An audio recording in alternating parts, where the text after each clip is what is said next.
बिस्मिल्लाहिर्रहमानिर्रहीम। मोअज़्ज़िज़ नाज़रीन, अस्सलाम वालेकुम। वेदर अपडेट के साथ आपकी खिदमत में हाजिर हुए हैं। कराची वालों के लिए इंतहाई बुरी खबर। अब आने वाले दिन कराची वालों के लिए कैसे गुजरने वाले हैं और कौन सा खतरनाक तरीन तूफान दाखिल होने वाला है, चीफ मेट्रोलॉजिस्ट सरफराज ने इंतहाई खतरनाक तरीन खबर शेयर कर दी है।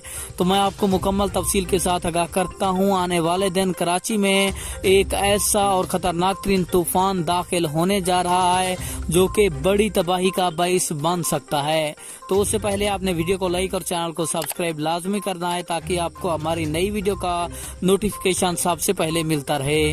तो आपका कीमती वक्त जाया किए बगैर बढ़ते हैं वीडियो की जानिब। ये जो न्यूज़ आपके साथ शेयर की जा रही है ये सिर्फ कराची वालों के लिए है। कराची में इंतहाई खतरनाक तरीन बारिशी स्पेल 14 जुलाई से दाखिल हो रहा है जो कि 18 जुलाई तक जारी रहेगा। ये बारिशी स्पेल इंतहाई खतरनाक तरीन बताया जा रहा है।